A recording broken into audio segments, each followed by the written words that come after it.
Hello everyone, this is Dilbagh Verma. Welcome again to Sahitya study UGC NET classes. So friends, आज की इस video में हम रोमांटिक एज के एक सेकंड जनरेशन के बहुत ही फेमस पोएट जो यूजीसी नेट के एग्जाम के लिए काफी ज्यादा इंपॉर्टेंट है और लास्ट टाइम भी इस पोएट के जो वर्क्स हैं, जो पोएम है, उनमें से 2 क्वेश्चन पूछे गए थे। वो दोनों क्वेश्चन भी मैं आपके साथ डिस्कस करूंगा इस वीडियो में। तो आज के वीडियो में हम डिस्कस करेंगे पर्सी बायसी शेले, पीबी शेले के बारे में, पीबी शेले के जितने भी इंपॉर्टेंट वर्क्स हैं उनके बारे में। इससे पहले मैं फर्स्ट जनरेशन के जो पोइट्स हैं, विलियम वर्ड्सवर्थ, एस.टी. कोलरेज, इनको ऑलरेडी डिस्कस कर चुका हूं। डिस्क्रिप्शन में आपको लिंक मिल जाएगा, उन वीडियोस को भी आप देख सकते हैं। और अगर आप हमारे चैनल पे नए हैं तो प्लीज चैनल को सब्सक्राइब कर लें, ताकि आने वाली हर एक वीडियो की नोटिफिकेशन आपको मिलती रहे और इस तरह की बहुत सारी और वीडियोस आपको मिलती रहेगी। तो शुरू करते हैं आज की हमारी वीडियो। पीबी शेले जो है ये 1792 में इनका जन्म हुआ था और 1822 में इनकी डेथ हो जाती है। ये एक रिवोल्यूशनरी पोइट थे। जैसे कि विलियम वर्ड्सवर्थ जो है वो एक नेचर के पोइट थे, नेचर को वो टीचर मानते थे। इसी तरह से एस.टी. कोलरेज जो है वो मिस्टीरियस जो चीजें हैं उन पे ज्यादा, मिथ को ज्यादा एक्सप्लोर किया है उन्होंने, मिस्टीरियस चीजों को एक्सप्लोर किया है। इसी तरह से जो पीबी शेले हैं वो एक रिवोल्यूशनरी पोइट है। उनका मानना है कि नेचर जो है वो रिवोल्यूशन लेके आती है, ठीक है, लाइफ में। इनकी जो फर्स्ट वाइफ थी उन्होंने सुसाइड कर लिया था और उसके बाद इन्होंने शादी की थी मैरी शेले से। ये मैरी शेले जो है ये विलियम गॉडविन की बेटी है। इनकी मदर का नाम है मैरी वुलस्टनक्राफ्ट, जिनको फेमिनिज्म में ग्रैंड मदर बोला जाता है फेमिनिज्म की। मैरी वुलस्टनक्राफ्ट को इन्होंने फर्स्ट वर्क लिखा था फेमिनिज्म पे, a vindication to the rights of women. ठीक है, ये मोस्ट इंपॉर्टेंट वर्क है इनका क्रिटिसिज्म पॉइंट ऑफ व्यू से। तो ये मैरी शेले से शादी करने के बाद इनकी लाइफ थोड़ी सी अच्छी होती है। पहले इनकी जो शादीशुदा लाइफ है वो बहुत अच्छी नहीं थी, इसलिए इसकी वाइफ जो थी उन्होंने सुसाइड कर लिया था। और इसके साथ ही ये मेंबर है विजनरी सोसाइटी के। विजनरी सोसाइटी के जो दूसरे मेंबर हैं जैसे कि Leigh Hunt, Thomas Love Peacock, Lord Byron, John Keats, Mary Shelley, William Godwin जो इनके फादर इन लॉ थे, ये भी इस विजनरी सोसाइटी के मेंबर रहे हैं। ठीक है, ये याद रखना नाम। उसके बाद हम इनके वर्क्स को डिस्कस करते हैं। नेसेसिटी ऑफ एथिज्म, इनको जो यूनिवर्सिटी है, इनका जो कॉलेज था उससे एक्सपेल कर दिया गया था। क्यों किया था? क्यों नहीं, इन्होंने एक वर्क लिखा था नेसेसिटी ऑफ एथिज्म। ये जो एग्जिस्टेंस है, गॉड का जो एग्जिस्टेंस है, उस पे इन्होंने सवाल उठाया था और इसकी जो कॉपी करके इन्होंने हर एक थियोलॉजी का जो प्रोफेसर था कॉलेज में सबको डिस्पैच कर दिया, सबको भेज दिया, जिसकी वजह से ये जो पीबी शेले जो है इनको कॉलेज से निकाल दिया गया। लेकिन ये इन्होंने अकेले नहीं लिखा था, ये लिखा था कोलैबोरेशन में टीजे होक के साथ। ये जो नेसेसिटी ऑफ एथिज्म है ये कोलैबोरेशन में टीजे होक के साथ लिखा था। लेकिन टीजे होक को कॉलेज से एक्सपेल्ड नहीं किया गया क्योंकि उनका कोई रिलेटिव था कॉलेज में, कोई प्रोफेसर उनका रिलेटिव था, जिसकी वजह से ये बच गए थे। लेकिन पीबी शेले को निकाल दिया गया था, राइट। उसके बाद नेक्स्ट वर्क आता है इनका जेस्ट्रोजी। जेस्ट्रोजी एक गॉथिक फिक्शन है। ये छोटे छोटे पॉइंट्स आपको याद करने हैं, जैसे कि जेस्ट्रोजी एक गॉथिक फिक्शन है। आपको पेपर में ऐसे ही क्वेश्चन पूछे जाते हैं, बाकी स्टोरी से बहुत कम क्वेश्चन आते हैं। ये इस तरह के जो फैक्ट्स होते हैं उनसे काफी ज्यादा क्वेश्चन बनते हैं। और इसका एपिग्राफ लिया गया है पैराडाइज लॉस्ट से। ये भी इंपॉर्टेंट पॉइंट है, पैराडाइज लॉस्ट की बुक सेकंड से जेस्ट्रोजी का एपिग्राफ लिया गया है। उसके बाद नेक्स्ट वर्क है इनका सेंट आर्विन, सब टाइटल है ए रोमांस। इसको रोसिक्रूशन भी बोला जाता है। The Rosicrucian a romance in is a gothic horror novel है। ये भी गोथिक हॉरर नॉवल है। गोथिक नॉवल होती है जिसमें जो हॉरिबल चीजों को दिखाया जाता है, जैसे कि घोस्ट हो गई, ठीक है, इस तरह की चीज जो एलिमेंट्स वर्क में होते हैं उनको बोलते हैं गोथिक फिक्शन। इसमें मेन कैरेक्टर है Wolfstein, a solitary wanderer who encounters Ginotti, an alchemist. An alchemist होते हैं जो पहले के टाइम पे एक मिथ होता था, जो किसी भी, मान लो कोई पत्थर की चीज है उसको सोने में बदल सकती है, उसको ये इस तरह के इनको बोलते हैं एल्केमिस्ट। टू द रोसिक्रूशन और Rose Cross order who seek to impart the secret of immortality, जो सीक्रेट को इम्पार्ट करेगा इमोर्टलिटी के बारे में। ठीक है, ये वर्क इसके बारे में है, सेंट आर्विन। उसके बाद नेक्स्ट वर्क आता है इनका क्वीन मैब। 1813 में इसको पब्लिश किया गया है। It is based on William Godwin का एक वर्क है आइडियाज ऑफ नेसेसिटी, इसके ऊपर बेस्ड है ये एक फिलोसॉफिकल पोएम है। 9 कैंटोज में लिखी गई है, 17 नोट्स है इसमें। ये क्वेश्चन आ चुका है पहले पेपर में कि कितने कैंटोज में है और कितने नोट्स हैं। 9 कैंटोज और 70 नोट्स हैं। रिपब्लिश किया गया था फिर 1816 में with the name of the demon of the world. अब ये याद रखना कि इसको दोबारा से पब्लिश किया गया था तो क्या टाइटल दिया गया था, the demon of the world. इसकी थीम है perfection in humanity and fear of death. Right, इतना ही कर लेना इसका। उसके बाद नेक्स्ट है एलास्टर, जिसका सब अल्टरनेट टाइटल है द स्पिरिट ऑफ सॉलिट्यूड। इसको भी 1816 में लिखा गया है। It's title was given by Thomas Love peacock. इसका टाइटल किसने दिया है, सजेस्ट किया है थॉमस लव पिकॉक ने, which comes from Roman mythology. Roman mythology से ये टाइटल आता है। Peacock has defined Alastor as evil genius. Peacock, Thomas Love Peacock ने एलास्टर को डिफाइन किया है एज एन एविल जीनियस बोला है इसको। इसमें और रेफरेंस है, जैसे कि द वंडरिंग ऑफ ओजिन एक वर्क है, ये बेस्ड है किस पे, एलास्टर पे। Wandering of Oisin it was based on Alastor. और एक रेफरेंस है Leigh Hunt said we must accept this poem beyond our comprehension. ये कमेंट किया है ले हंट ने, we must accept this poem beyond our comprehension. Next आता है इसके बाद the mask of anarchy. Mask of anarchy, इसका प्रीफेस लिखा है ले हंट ने। इंपॉर्टेंट पॉइंट है, ले हंट ने इसका प्रीफेस लिखा है। ये एक पॉलिटिकल पोएम है नॉन वायलेंस के बारे में। Follow even the Peterloo massacre. Peterloo जो बैटल है, ठीक है, उसके इवेंट्स को फॉलो करती है ये। The poem begins with 3 images. 3 image appear होती है स्टार्टिंग में जब पोएम अपीयर होती है, गॉड, किंग एंड लॉ। ये क्वेश्चन पेपर में आ चुका है पहले। इंपॉर्टेंट लाइन है इसमें, let's great assembly be of the fearless of free. और लास्ट लाइन है इसकी, which in sleep had fallen on you, you are many they are few. अच्छी लाइन है। और अब इसका रेफरेंस देख लो, a version of this poem taken by H D. Thoreau in his essay civil disobedience. Civil disobedience ऐसे लिखा है एच.डी. थोरू ने, अमेरिकन राइटर है ये, ट्रांसेंडेंटलिज्म में आता है। एच.डी. थोरू का ऐसे है, यहाँ इस सिविल डिसोबीडेंस में एक वर्जन लिया गया है, इस पोएम से वर्जन लिया गया है ऐसे में एच.डी. थोरू के सिविल डिसोबीडेंस पे। और महात्मा गांधी ने यूज किया है सत्याग्रह में, जो एक वर्क है ये सत्याग्रह, इसमें महात्मा गांधी ने यूज किया है इस पोएम के वर्जन को, द मास्क ऑफ अनार्की के। राइट, देन नेक्स्ट आता है the Cenci, a tragedy in 5 acts. Subtitle है, इसकी थीम है इंसेक्ट एंड पेट्रिसाइड।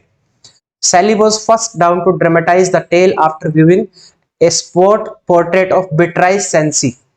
ये याद रखना, Beatrice Cenci को पोर्ट्रेट किया गया है इसमें, एक पेंटर है। Then attributed to the Guido Reni। Guido Reni को भी इसमें एट्रीब्यूट किया गया है, a painting that introduced Sally's poetic imagination. ठीक है, ये मोस्ट इंपॉर्टेंट नाम है दो। Beatrice Cenci को इसमें पोर्ट्रेट किया गया है, ये पेंटर है Guido Reni, ये पेंटर का नाम है। और ये पोर्ट्रेट है Beatrice Cenci। ठीक है, नेक्स्ट आता है ओzymandias, 1818 में लिखा गया है। शैली ने इसमें पेन नेम यूज किया है, पेन नेम है ग्लिरास्टस, गली रास्ते के नाम से याद कर सकते हैं आप। It was sonnet written in collaboration with Horace Smith.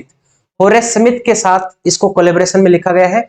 ओzymandias was a Greek name for the Egyptian king pharaoh Ramesses second, ये किंग का नाम है। ओपनिंग लाइन है इसमें, I met a traveller from an antique land. Paper में आ चुकी है ये लाइन भी, I met a traveller from an antique land. ये लाइन कहां से आई है, ओzymandias से। इसमें एक रेफरेंस है, एक इंडियन ऑथर है अमिताभ घोष। अमिताभ घोष ने टाइटल लिया है अपनी एक बुक का an antique land. An antique land के नाम से अमिताभ घोष ने एक बुक लिखी है और इसका टाइटल लिया गया है इस ओपनिंग लाइन से, ओzymandias की। राइट, यहां उसके बाद पीबी शैली ने यूज किया है writing of great Greek historian writer Diodorus Siculus. Diodorus Siculus का जो राइटिंग स्टाइल है, ये बहुत ही फेमस ग्रीक हिस्टोरियन है, उसके राइटिंग स्टाइल को पीबी शैली ने यूज किया है ओzymandias में।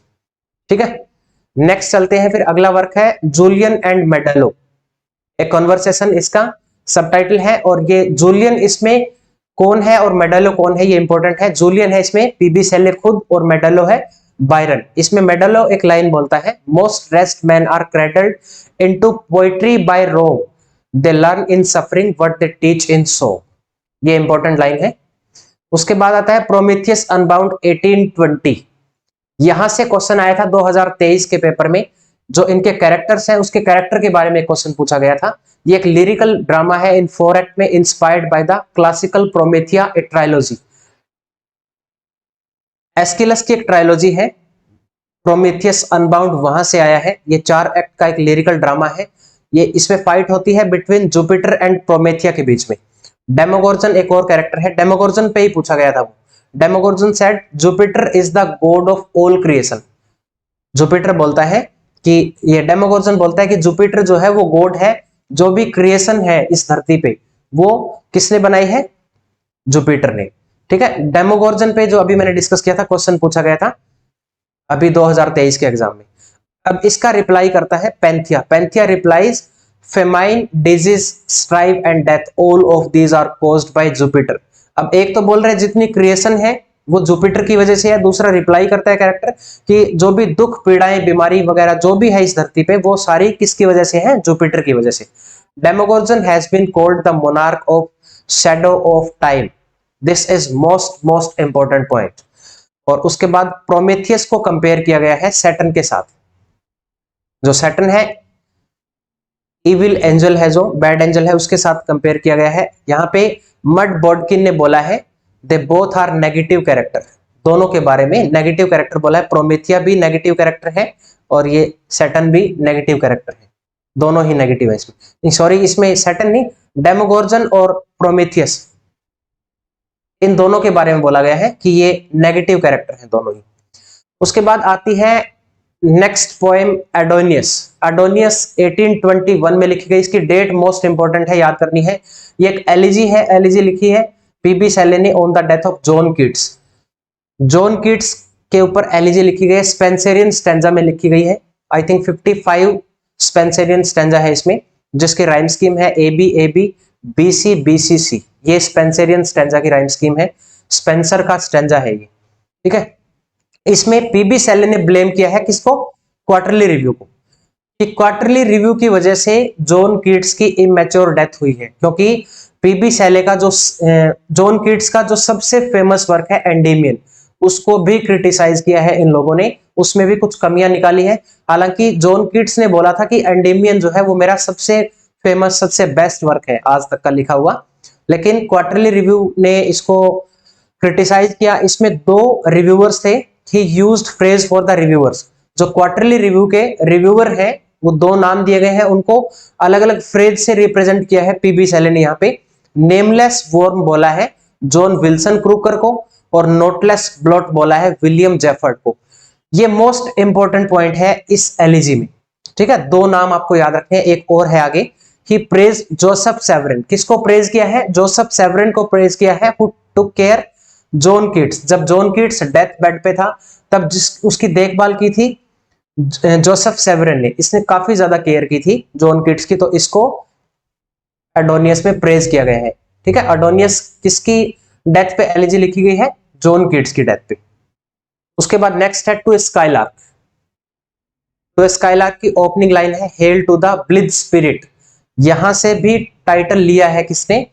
ब्लिथ स्पिरिट एक कोई राइटर है न्यूअल कॉवर्ड, उसने टाइटल लिया है नोवेल का यहां से टू स्काईलार्क से, ओपनिंग लाइन से hail to thy blithe spirit. तो ब्लिथ स्पिरिट याद रखना, न्यूअल कॉवर्ड की एक बुक है ये।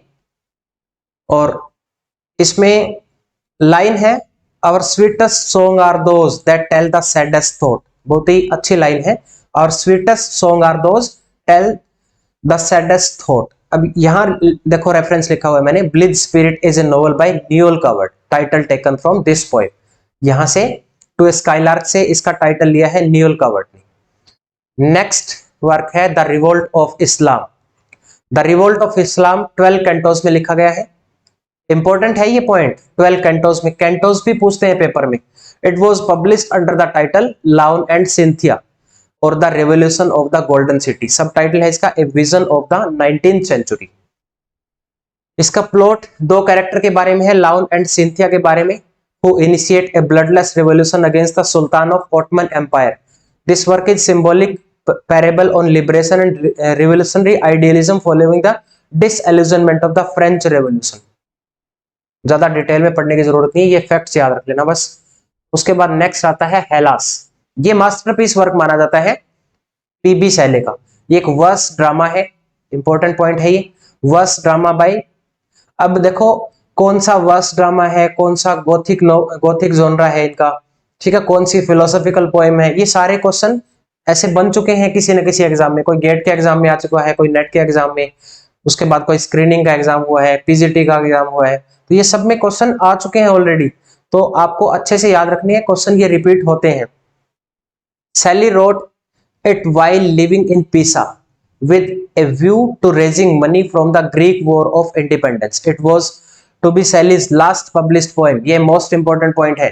लास्ट टाइम जो एग्जाम में क्वेश्चन पूछा गया था वो लास्ट अनफिनिश्ड पोएम पूछी गई थी कि कौन सी अनफिनिश्ड पोएम है पीबी शैले की, वो आगे आगे आएगी तब बताऊंगा मैं आपको। लेकिन ये लास्ट पब्लिश्ड पोएम है जो कंप्लीट थी, लेकिन वो वाली अनकंप्लीट थी, इसलिए वो अनफिनिश्ड वर्क पूछा गया था पेपर में। और ये इंस्पायर हुआ है, it was inspired by Aeschylus. Aeschylus का एक वर्क है परसेई, परसेई से इंस्पायर होके हेलास को लिखा गया है। The verse drama it celebrates the Greek revolution against Turkey's rule and retreats the political message of Laon and सिंथिया that the struggle for human liberty, human की लिबर्टी के लिए जो स्ट्रगल कर रही है वो इसमें दिखाया गया है। उसके बाद नेक्स्ट वर्क आता है द सिंपोजियम। सिंपोजियम भी 2023 में ही पूछा गया था, लेकिन ये वर्क किसने लिखा है, ये लिखा है प्लेटो ने, प्लेटो का वर्क है, इसको ट्रांसलेट किया है पीबी शैले ने। लेकिन ये सिर्फ टाइटल, मैच मेकिंग में टाइटल आया था 2023 में, सिंपोजियम किसने लिखा है तो वो मैच करना था, इसको लिखा है प्लेटो ने। लेकिन यहाँ ये जो सिंपोजियम है ये ट्रांसलेशन है, पीबी शैले ने ट्रांसलेट किया है प्लेटो के इस वर्क को, ठीक है। उसके बाद नेक्स्ट है ode to the west wind, ये भी इंपॉर्टेंट पोएम है। इसमें लास्ट लाइन है if winter comes can spring be the far behind, most important quotation है ये ode to the west wind से। देन आता है उसके बाद द डेविल्स वॉक, सिर्फ टाइटल पढ़ना है और कुछ नहीं। डेविल्स वॉक के बारे में थोड़ा सा देख लो, चलो जो भी लिखा हुआ है, historical attack and criticism of British government, British government को इसमें क्रिटिसाइज किया गया है। Saturn is depicted meeting with the key member of the British government. The poem was modeled on and meant as a continuation of the Devil's Thought of 1799 by S.T. Coleridge and Robert Southey. जो Robert Southey और S.T. Coleridge ने एक work लिखा था, दोनों ने collaboration में, the devils thought, ठीक है, ये याद रखना। डेविल्स थॉट किसने लिखा है, S.T. Coleridge ने और रॉबर्ट साउदे ने। लेकिन इसी को आगे कंटिन्यू किया है द डेविल्स वॉक में पीबी शैले ने, ठीक है। और ये अटैक किस पे है, गवर्नमेंट पे, ब्रिटिश गवर्नमेंट पे अटैक है ये। उसके बाद next England in 1819, England in 1819 में इंग्लैंड कैसा था उसके बारे में है। जब किंग जॉर्ज थर्ड का रूल था यहाँ पे, George third is described as old mad blind despised and dying king, इस तरह का ट्रीट किया है पीबी शैले ने इस पोएम में इस किंग को, जॉर्ज थर्ड को, क्योंकि ये मानते थे कि इसको रूल नहीं करना था, ये ओल्ड मैड ब्लाइंड एक तरह से डिस्पाइज किंग है ये, ठीक है। Meanwhile the army is corrupt, इसके साथ साथ ही आर्मी भी करप्ट हो गई थी, and dangerous to liberty, liberty को खतरा हो गया था। The laws are harsh and useless, religion has lost its morality. उसके बाद नेक्स्ट है, कुछ टाइटल दिए गए हैं जो डिटेल में आपको पढ़ने नहीं है, सिर्फ टाइटल जरूर याद रखनी है इसके। The wandering Jew, Mont Blanc, hymn to intellectual beauty, Epipsychidion, a vindication of the natural diet, और एक है डिफेंस ऑफ पोइट्री। 1821 में लिखा गया था लेकिन पब्लिश किया गया था 1840 में। इसमें एक मोस्ट फेमस लाइन आती है, poets are the acknowledged legislator of the world, of the worlds. Poets are the unacknowledged legislator of the world. उसके बाद है The Trump of Life, ये लास्ट पोएम थी इनकी जो अनफिनिश्ड रही थी, इनकी डेथ हो जाती है तो ये पब्लिश नहीं हुई, ये ट्रम्प ऑफ लाइफ जो है ये अनफिनिश्ड है। दूसरा क्वेश्चन ये पूछा गया था कि पीबी शैले की अनफिनिश्ड पोएम कौन सी है, 2023 का जो एग्जाम हुआ था रिसेंट में, वहां ये क्वेश्चन आया। तो इतने ही आपको पढ़ने हैं पीबी शैले के। This is all about P B Shelley. और अब नेक्स्ट वीडियो में बनाऊंगा जॉन कीट्स के जितने भी इंपॉर्टेंट वर्क है उन पे, तो चैनल को सब्सक्राइब कर ले, बेल आइकन को भी प्रेस कर ले ताकि आने वाली वीडियो की नोटिफिकेशन आपको मिलती रहे। मिलते हैं आपसे अगली वीडियो में, तब तक के लिए अपना ख्याल रखें, be safe, stay connected, best of luck, God bless you.